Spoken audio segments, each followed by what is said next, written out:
Eu queria hoje gastar meu tempo, investir meu tempo em falar da vida de Saul. E eu queria tirar da vida dele 7 dicas poderosíssimas do que não fazer.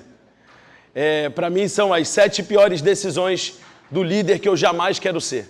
Se eu pudesse dar um título para essa palavra de hoje, se você quiser anotar, o líder que eu jamais quero ser. Eu não quero ser esse cara aqui de maneira nenhuma. Para a gente começar entendendo, Saul reina durante 42 anos. E a palavra Arca da Aliança não é citada uma vez sequer em seu reinado. Por quê? Porque ele não se preocupou com a arca. De acordo com a palavra, a arca tinha sido perdida no tempo de Eli, ok? E aí, quando Saul é coroado rei, ele não está nem aí para a arca, deixa a arca para lá.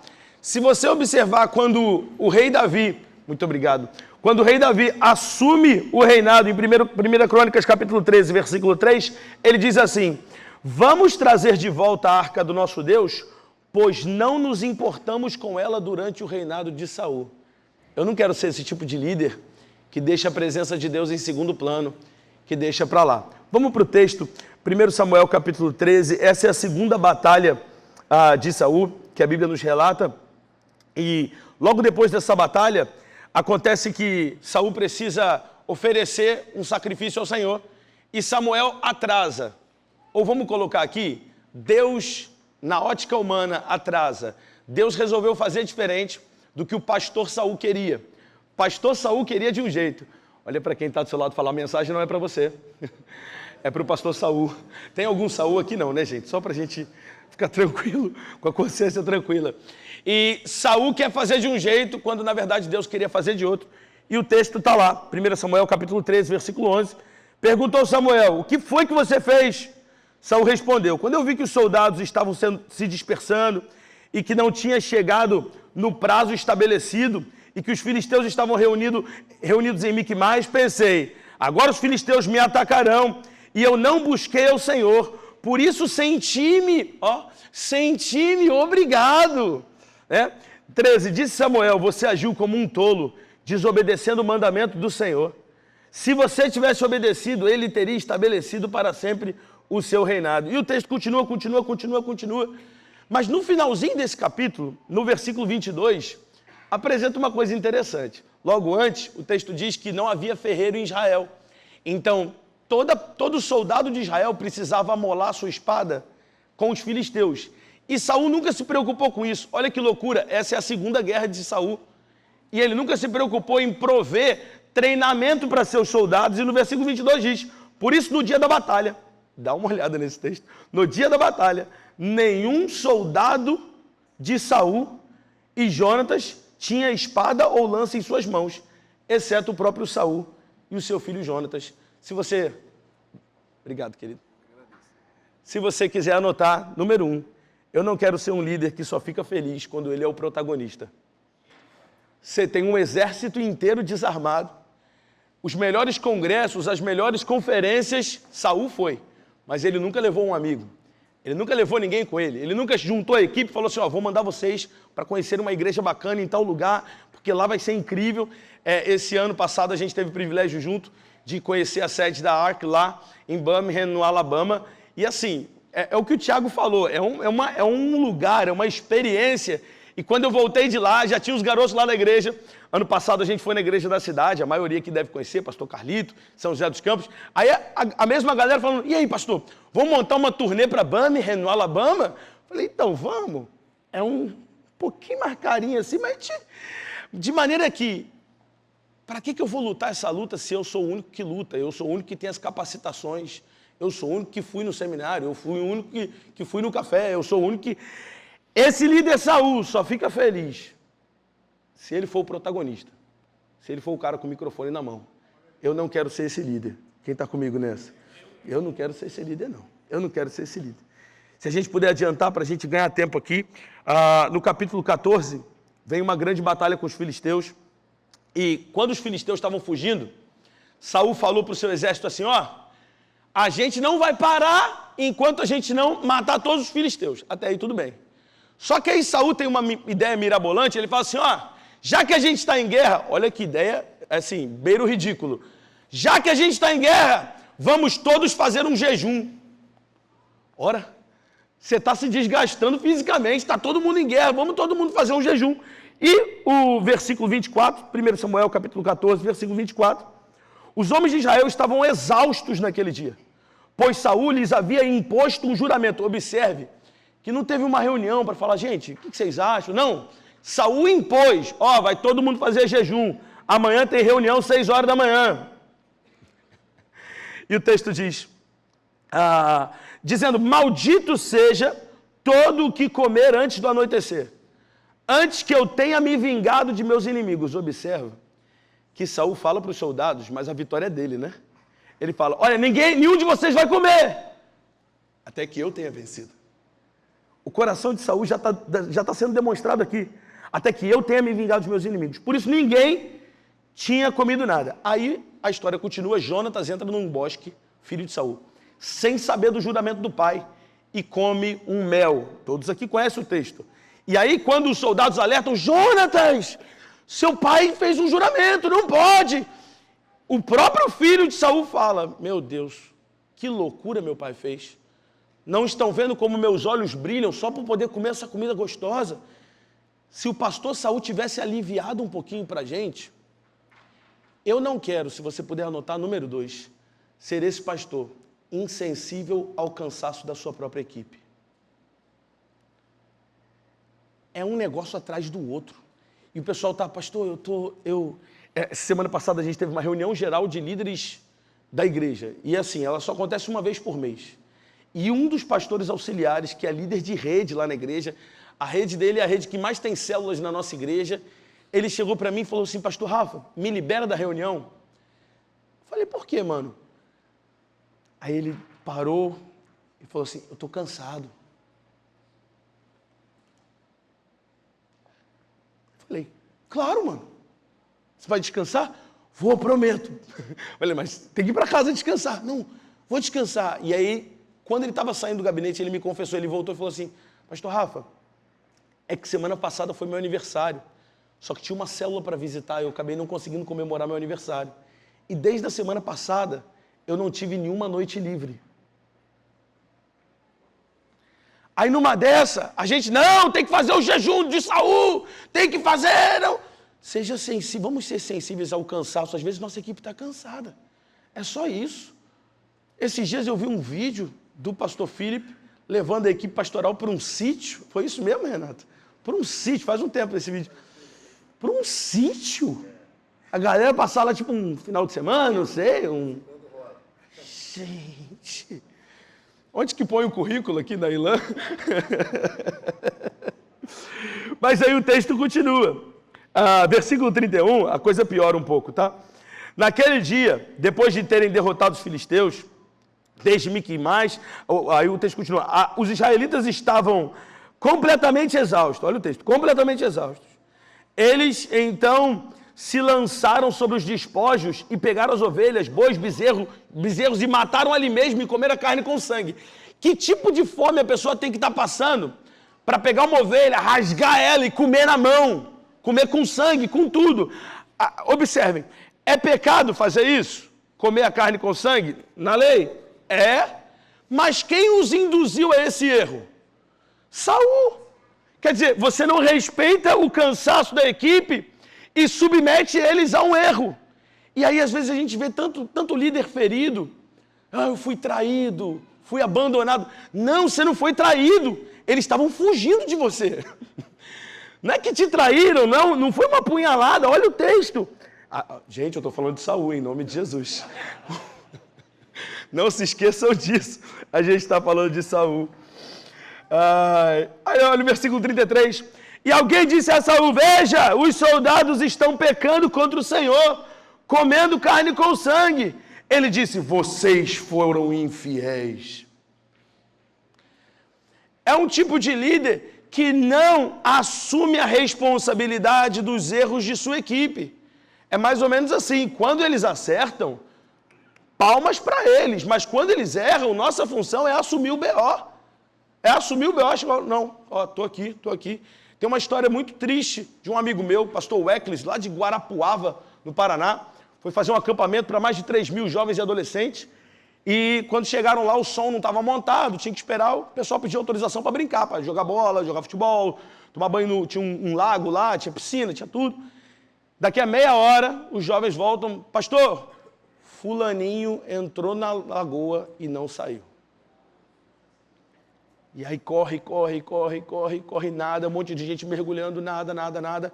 Finalmente, bombeiros chegam, entram lá e acham o corpo do menino. O problema, eles estavam vindo de uma semana de avivamento na igreja.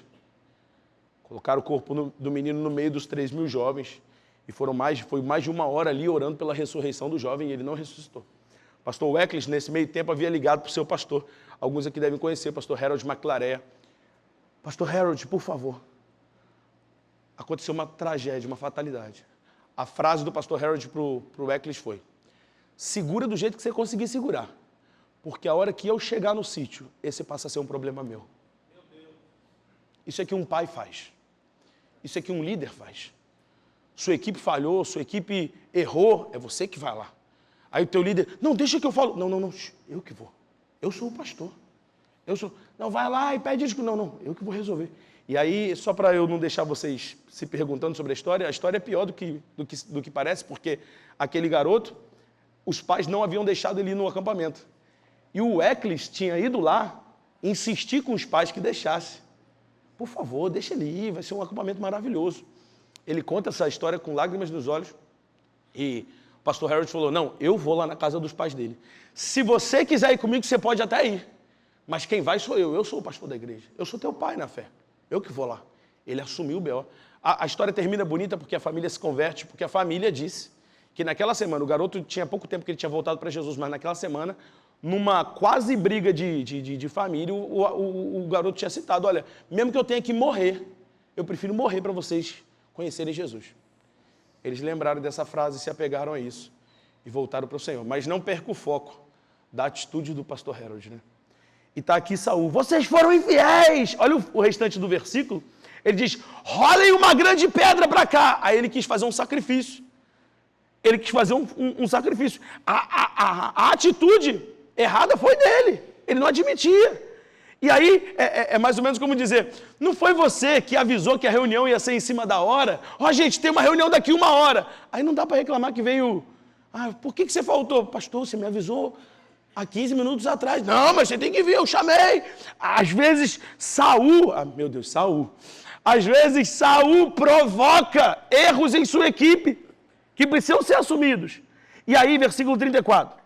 Saiam entre todos os soldados e diga-lhes, cada um traga um boi e uma ovelha, abatam-na, não pequem contra o Senhor. E aí, Saul faz uma prova com Deus. E ele fala assim, olha, vamos descobrir quem pecou. Porque Saul vai consultar a Deus e Deus não responde. Deus não responde por quê? Por causa do coração soberbo de Saul. Mas Saul acha assim, se Deus não me respondeu é porque alguém da minha equipe está pecando. E aí ele fala, quem está em pecado? Entre aspas, quem tinha pecado, gente? Me ajuda? Não, mas digo, aos olhos de Saul. Jonatas que tinha furado o juramento. E aí Saul fala a frase icônica, ele diz assim, mesmo que seja meu filho, morrerá. Eu digo uma coisa, se você ler o texto, você vai ver que Jonatas não morreu nesse dia.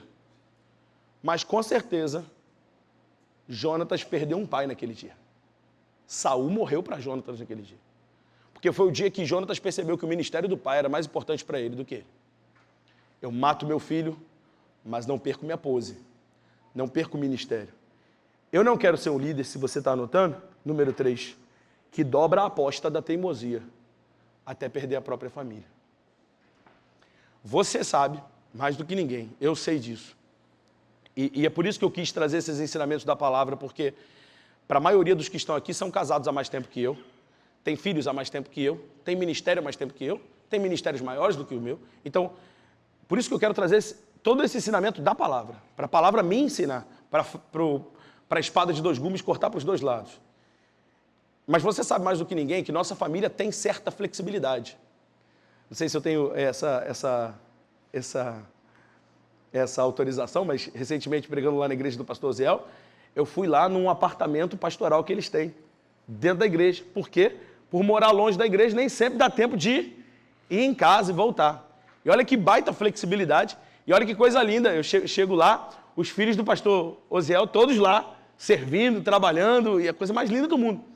E nossa família tem certa flexibilidade.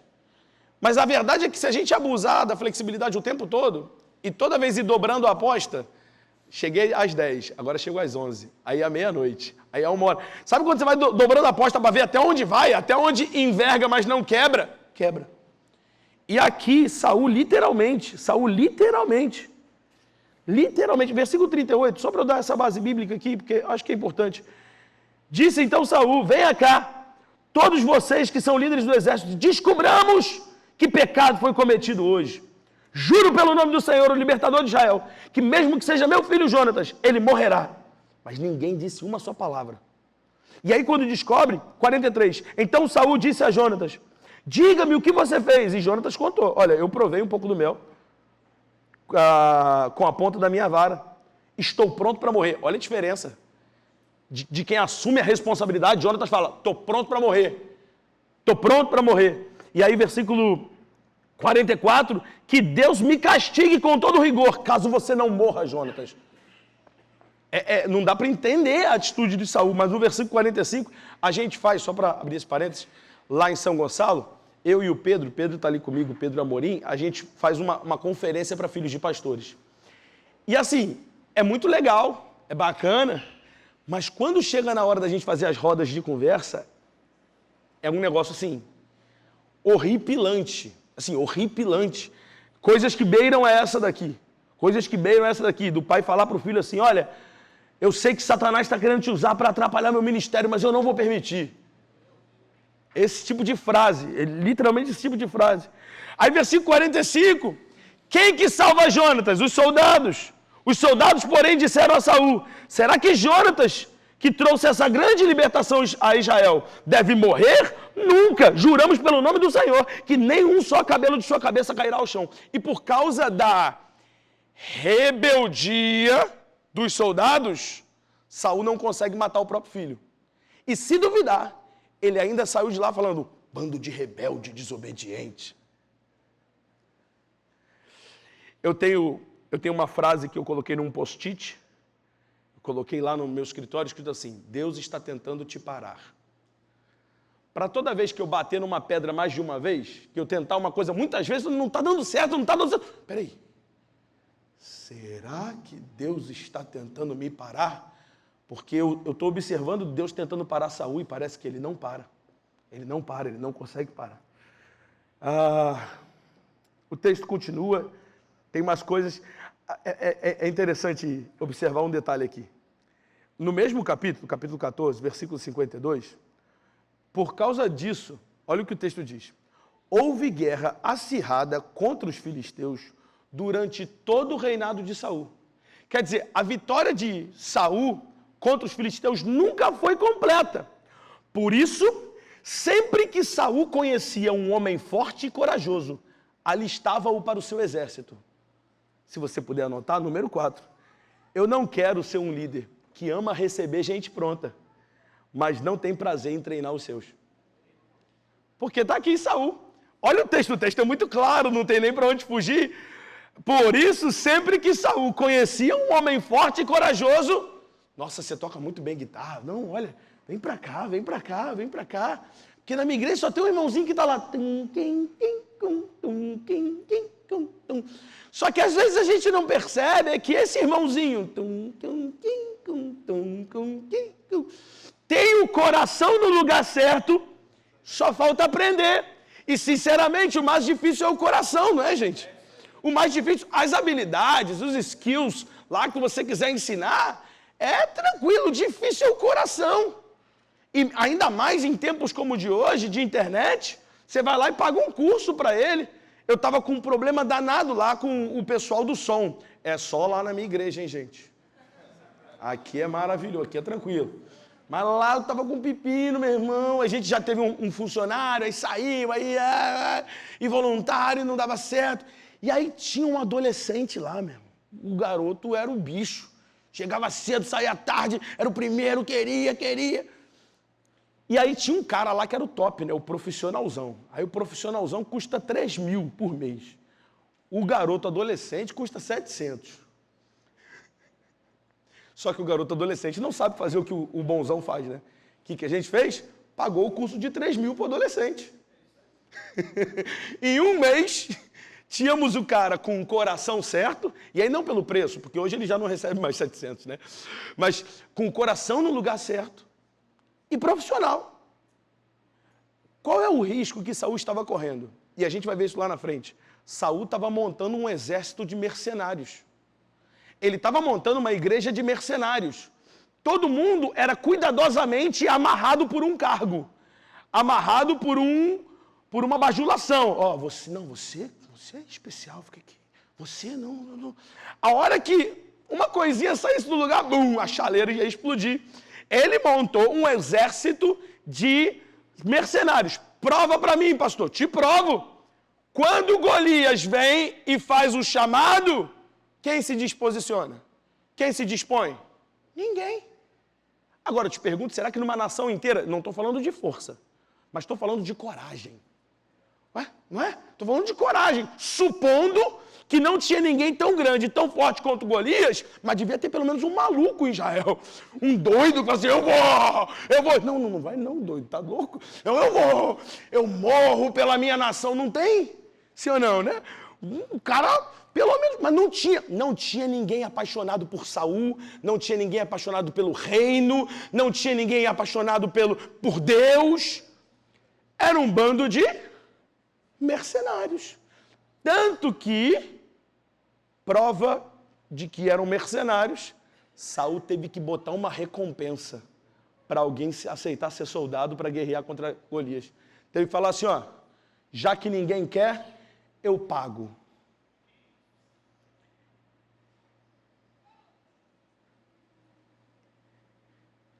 Vamos devagar aqui. Às vezes, a contratação é o atalho mais rápido. O voluntariado dá mais trabalho. Sim ou não? Dá muito mais trabalho. E assim, tem certas coisas que precisam ser contratação. Mas cuidado para a gente não cometer o mesmo erro de Saul, para colocar preço em tudo. Ó, quem vai lutar contra Golias vai ganhar isso, quem vai fazer vai ganhar isso. E isso, e tudo vira meta, tudo vira... Olha, agora... E está lá o texto para provar isso. Eu acho que eu vou pular, porque sem te ler... Tá, deixa a gente caminhar. Eu vou chegar na guerra de Israel contra os filisteus, onde Golias se levanta, mas deixa eu ler mais um texto aqui que é importante. Capítulo 15. Wilker, se os meninos puderem botar o count lá para mim, ou já acabou? Só porque senão eu vou perder a referência. E aproveitar que o pastor Ziel tinha meia hora e só falou 10 minutos, né? Capítulo 15, versículo 1, é aquele texto onde Saul poupa o rei dos amalequitas. Agora, interessante, né? No capítulo anterior, ele está disposto a matar quem? O filho dele. Chega o rei inimigo, ele, não vou matar esse cara, não. Não vou matar ele, não. Olha só, Samuel disse a Saul, eu sou aquele que o Senhor enviou para te ungir como rei, o povo dele. Por isso escute agora a mensagem do Senhor, assim diz o Senhor dos Exércitos, castigarei os amalequitas. Então ele fala para Saul, Saul, é contigo a missão de aniquilar os amalequitas. Não vou ler o texto para a gente ganhar esse tempo. E aí no versículo 13 do capítulo 15, quando Samuel encontrou, Saul disse, o Senhor te abençoe, eu segui as instruções. Samuel, porém, perguntou, então que barulho é esse de ovelhas que eu estou ouvindo? Seguiu nada, mentira. E aí Saul fica naquela conversa, você lembra da história? E aí ele explica por que ele quis poupar os nobres. Não foi só o rei, ele poupou os nobres. Ali nesse texto fica claro que Saul tinha interesses em fazer uma aliança com um rei derrotado, para ser vassalo dele. Ó, vem cá e tal, pá. É esse tipo de líder que eu não quero ser, se você puder anotar. Número 5. Um líder cuja misericórdia é estrategicamente seletiva. Você ia matar teu filho ontem, hoje você está poupando o guitarrista. Porque é o único guitarrista, né, pastor? Eu sei que está em adultério, mas é o único guitarrista. Veja que Saul. Veja que a misericórdia dele é seletiva, assim, na cabeça dele, estrategicamente. Tipo assim, fulano eu posso cortar, mas se eu cortar fulano, ciclano, vai ficar chato, né? Melhor não cortar ciclano, não. Ô, gente, se eu tiver que estender misericórdia, vamos estender para todo mundo. Tem uma frase que eu ouvi esses dias, até um empreendedor, na verdade, ele não é pastor, não é crente, mas ele falou, achei bem interessante, uma pessoa chegou para ele e falou assim, vamos tomar essa decisão. E ele falou assim, a decisão vai contra nossos valores, mas vai dar um lucro muito grande. Aí ele falou assim, então é o seguinte, podemos até tomar, desde que a gente esteja disposto a mudar nossos valores. A gente vai mudar de valor? Aí deu aquela, tipo, não. Então quais são os nossos valores na hora do reino? Pecado é pecado. Pecado continua sendo pecado. Isso aqui é palavra, sim. Pecado continua sendo pecado. E aí, às vezes, é tratar com misericórdia uma pessoa que a gente sabe que é muito importante para a estrutura, e sem misericórdia uma pessoa que... E aí, às vezes, em certos lugares, dá para ver a diferença perfeita, assim. Estava prestes a expulsar o fulaninho, mas quando o ciclano cometeu o mesmo erro, tá tudo bem. Esses dias, eu tratava um caso de adultério lá na nossa igreja, que também só acontece lá. E eu estava no gabinete, e aí eu estava tratando dos amigos do casal cujo adultério aconteceu. E os amigos estavam assim, indignados com o camarada, falando palavras até assim, bem indignados. E aí quando eles foram falar da menina, porque os dois casais eram da minha igreja, aí isso também só acontece na minha igreja. Os dois casais do mesmo lugar é terrível, gente. Meu Deus do céu. Só para eu me sentir consolado, alguém já passou por isso aí lá na sua igreja local? Obrigado. Obrigado pela sinceridade aí, é terrível. E aí eles dizendo assim, não, pastor, porque fulano é um sem vergonha, fulano... E eu fiquei ali uns 40 minutos ouvindo eles falando muito. Aí acabou. Aí quando acabou esse momento, a esposa falou assim, que não é do casal, né, é um casal de amigos, falou assim, pastor, a fulana, você tem ligado para ela? A fulana é a que caiu em adultério, né, do lado de lá, do outro casal. Porque eu me preocupo muito com ela, pastor. Se por acaso ela não... Eu falei assim, gente, será que vocês não estão trabalhando com 2 pesos e 2 medidas? Querendo a cabeça do menino e querendo o consolo da moça? Vamos consolar os dois e cortar a cabeça dos dois também? Aleluia. Senhor, nos ajuda a não colocar a estratégia na frente dos princípios. Os princípios vão na frente da estratégia. Quem concorda com a minha oração? Amém, amém. Acho que tem algum pentecostal querendo dar um aplauso aí no silêncio que ficou. Teve alguém que fez assim, ó. Vamos aplaudir Jesus então, gente.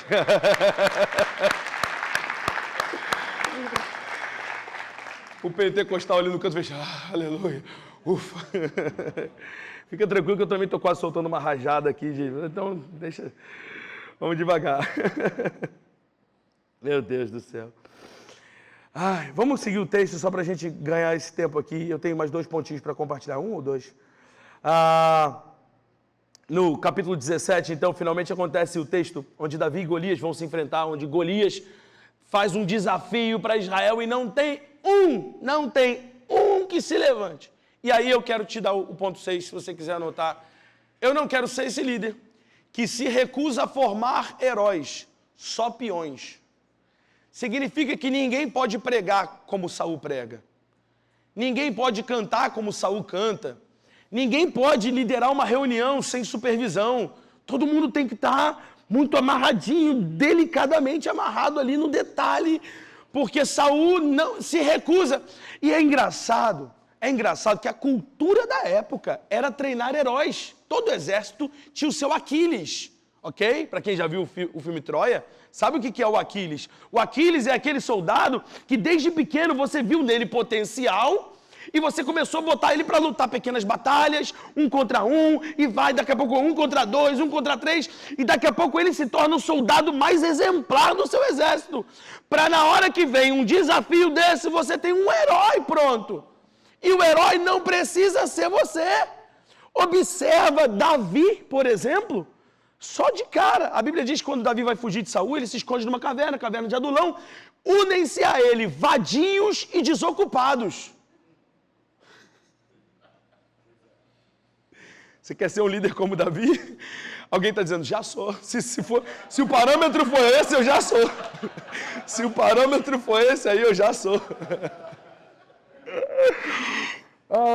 Unem-se a ele vadios e desocupados. E o texto é muito bonito, diz assim, e Davi se fez líder deles. Você sabia que liderar é uma decisão que você toma? Você olha para o cara e fala assim, eu quero ser teu líder. Eu quero ser teu líder. Eu quero ser teu líder. Esses dias eu vi um pastor fazendo um apelo, eu achei muito bonito. Ele falou assim, você quer entregar sua vida para Jesus e tal. E no final ele disse assim, eu quero ser teu pastor. Bonito, né? Bonito, eu quero ser teu pastor, quero te ajudar, quero cuidar de você. E é Davi dizendo para esses caras, eu quero cuidar de você. E no final de Crônicas, a Bíblia elenca os valentes de Davi. Chuta quem são os valentes? Os vadios. E quem transformou vadios em valentes? Um líder de excelência. Um líder de excelência, que não estava procurando gente pronta, que não estava... Não, o melhor do mercado é fulano de tal, mas o segundo melhor é ciclano. Não, pega o garoto. Pega o garoto, deixa eu treinar o garoto. Saul não queria se dar esse trabalho. E é bonito, esses dias eu vi um pastor falando, achei lindo. Davi pega 5 pedras no rio. Só que ele só usa uma para derrotar Golias. No final do texto de Crônicas, quando cita os valentes de Davi, mostra os 4 irmãos de Golias, gigantes, que o exército, ou melhor, os valentes de Davi mataram. A vitória foi contabilizada para Davi, mas quem matou foram os valentes dele. E eu acho que aí mora o X da questão. É que todo mundo aqui é ex-jogador e agora é técnico. Todo mundo aqui já cantou no louvor, já fez alguma coisa, já foi líder de jovens, já foi líder de adolescente. Então você era o atacante, você era o artilheiro. Só que agora a gente é técnico. E o técnico não faz gol. O técnico rala, chega antes de todo mundo, sai depois de todo mundo e tá todo mundo, Neymar. Neymar, se não sou eu aqui botando esse garoto, esse moleque para treinar, se não sou eu ensinando ele Bíblia, pregava um monte de heresia quando chegou aqui, aí eu ajudei, Neymar. Ou trazendo para o contexto bíblico, Saul matou 1000, Davi matou 10.000. Poxa, mas esse é o desafio da gente, conseguir se alegrar quando o gol é feito com o pé do outro. Mas é nosso time. É nosso time. Vamos lá, gente. Que o Espírito Santo nos apaixone de novo por ver nosso time ganhando. Por ver nossos garotos fazendo gol.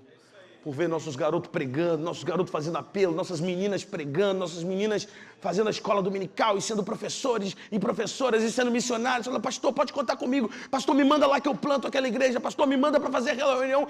E olhar e falar. E aquela mesma reação de Jesus quando os 70 voltam da missão, que Jesus olha para eles e fala assim, garoto, eu via Satanás caindo do céu como um relâmpago. Não se alegrem porque os demônios se submetem a vós, mas se alegrem porque seu nome está escrito nos céus. Nesse texto, quando os discípulos se distraem, a Bíblia diz que Jesus vira e ora ao Senhor. E diz, graças eu te dou, Pai, porque o mistério que o Senhor escondeu dos mais cultos, o Senhor revelou aos pequeninos. Vou falar uma coisa aqui nesse ponto antes da gente ir para o último. Pastor de igreja local não tem muita aventura não, gente. A gente faz uma viagenzinha ou outra, conhece uma igreja de um amigo ou outra, mas é ali mesmo que a gente provavelmente vai nascer e talvez morrer. Dependendo da largura do chamado apostólico que Deus te deu, porque tem pastores de igreja local que tem uma largura apostólica maior, que plantam a igreja num lugar, e aí você pega o pastor Eibe, por exemplo, né, estava no Pará, depois foi para Fortaleza, agora está em São Paulo. Mesmo assim, Pará para Fortaleza e São Paulo. Tem muito... O camarada que nasceu nos Estados Unidos, aliás, que é de família americana, que era de... A família dele era uma família... A parte da família dele era uma família muito rica, milionária e tudo mais. A gente que é pastor de igreja local não tem muita aventura não, gente. Eu nasci em Niterói, né, do lado de São Gonçalo, moro em São Gonçalo. E eu acho que eu vou morrer em São Gonçalo.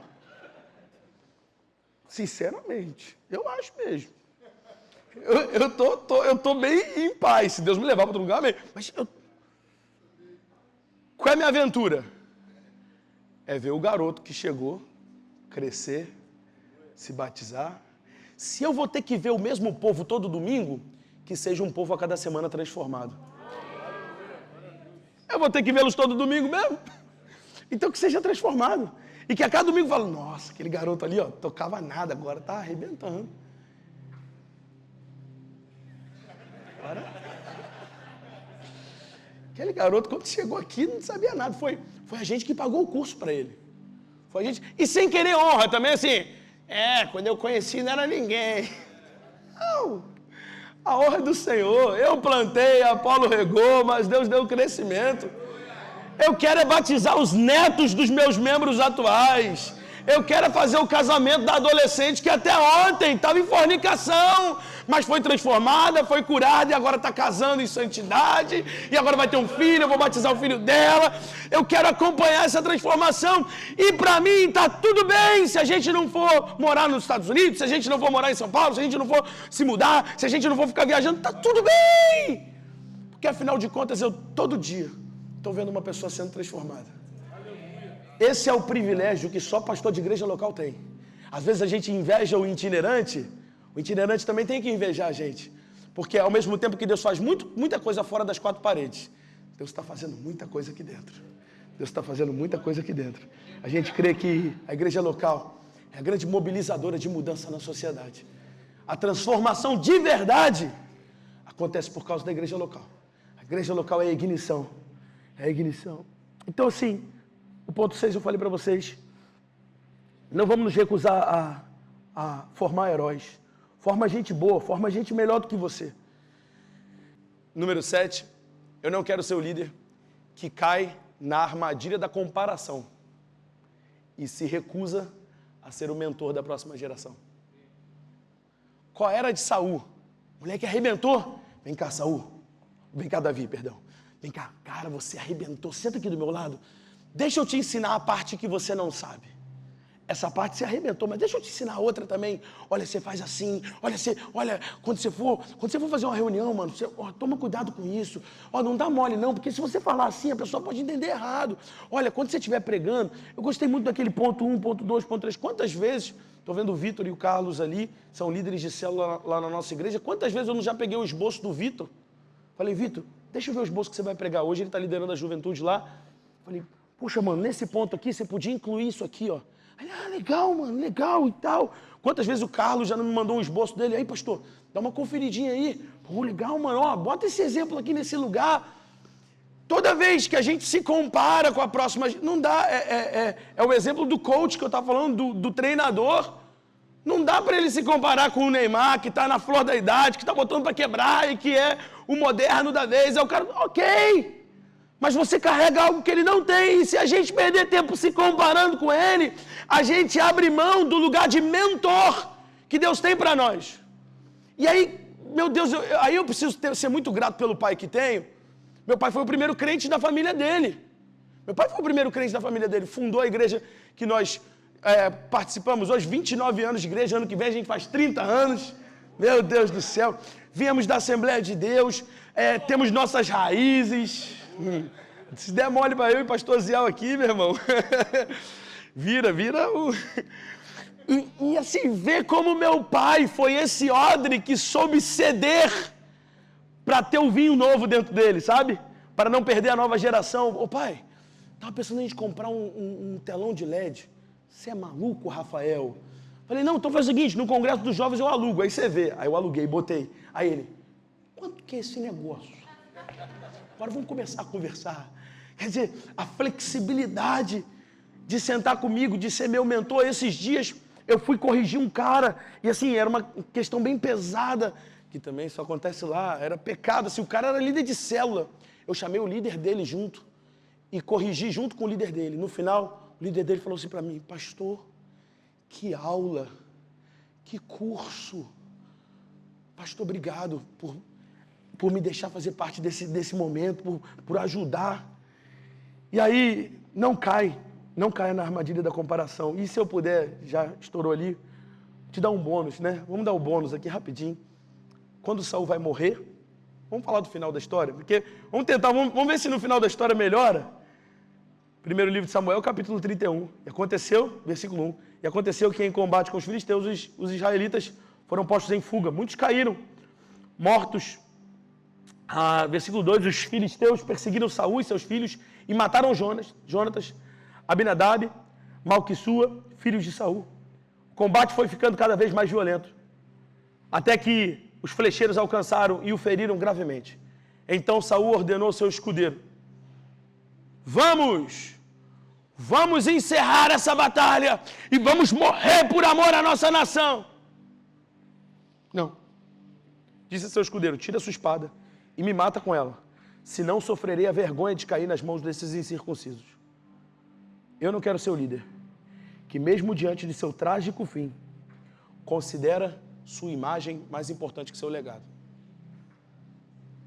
Vai pegar mal se você pedir desculpa, vai, mas pelo menos você vai deixar um legado. Saul podia ter aproveitado a sua última oportunidade, como fez Sansão. Sansão tinha vacilado feio, só que na última oportunidade ele falou assim: Deus, me dá só mais uma chance, de eu fazer certo dessa vez, Então se a gente puder trazer uma palavrinha dessa palavra de hoje, para alguns casos e para alguns lugares, talvez Deus esteja tentando parar a gente, para outros Deus está tentando incentivar a gente. Vamos tirar o pé da bola, vamos deixar a galera jogar, vamos fazer a estratégia, vamos falar: você vai por lá, e no final vamos bater palma para a equipe, né? Vamos falar: vai lá, isso, garoto, muito bem. A gente tem que aprender a falar mais: bem-estar, servo bom e fiel. Foste fiel no pouco, sobre o muito será colocado. Amém? Feche seus olhos no seu lugar. Senhor, muito obrigado. Obrigado por essa manhã. Obrigado pela oportunidade que o Senhor nos dá de debruçar sobre a Tua palavra. A Sua palavra tem tantos exemplos bons, mas também tem exemplos ruins, como é o de Saul. Saul tinha tudo para dar certo. Não tem nada na vida prévia de Saul que o desqualificasse. Pelo contrário, ele era alto, ele era formoso, ele tinha tudo para ser o melhor. Mas talvez ter tudo para ser o melhor é que fazia dele alguém tão egoísta, é que fazia dele alguém tão centralizador. Nos ajuda, Deus, a gente não quer ser assim. A gente quer ser como Davi. Ousadamente a gente quer orar. Pode mandar os vadios, Deus. Pode mandar os vadios. Com certeza, lá na igreja do Saul não quer os vadios, mas pode mandar para a nossa igreja. Com certeza, lá na igreja do Saul está contratando os melhores. Pode mandar os garotos para a gente. Pode mandar as meninas para a gente. Pode mandar gente com carrapichos. Deixa eu ser um pouco mais ousado aqui. Pode mandar as pessoas que têm pecados complexos a serem tratados. Gente que há 10, 15, 20 anos está vivendo na homossexualidade. Gente que está vivendo no meio das drogas. Gente que há 3 gerações da sua família serve aos ídolos. Pode mandar essa galera, Deus. Manda gente machucada para a gente poder curar. Manda gente ferida. Pode mandar gente desocupada que não tem o que fazer, que a gente vai explicar que ele tem um propósito, que ele tem um futuro, que ele tem um destino traçado pelo Senhor. Pode mandar, Senhor. A oração que a gente faz essa manhã manda a cidade para a gente cuidar dela, Senhor. Manda a cidade, manda as prostitutas, os moradores de rua, manda gente boa, gente ruim. Deus, manda empresário também. Manda gente pobre precisando de uma ajuda de um empresário. Manda o cara que tem a vaga na empresa e o cara que está precisando da vaga para ter um emprego. Nos ajuda, Deus, a ficar feliz quando o nosso liderado cresce, quando ele prospera, porque quando o nosso povo prospera, o reino de Deus também prospera. Nós choramos, Jesus, e o pedido que a gente tem para te fazer é: nos dá um coração de pastor como o teu, o bom pastor que dá a vida pelas ovelhas. Nos ajuda a nos distanciar cada vez mais da liderança de Saul e nos aproximar da sua liderança, que ama Pedro, mas também ama Judas, que ama João, mas também ama Tomé, onde tem lugar para todo mundo na igreja de Jesus. Obrigado, Senhor. Obrigado, Jesus. Amém. Amém. Amém. Obrigado.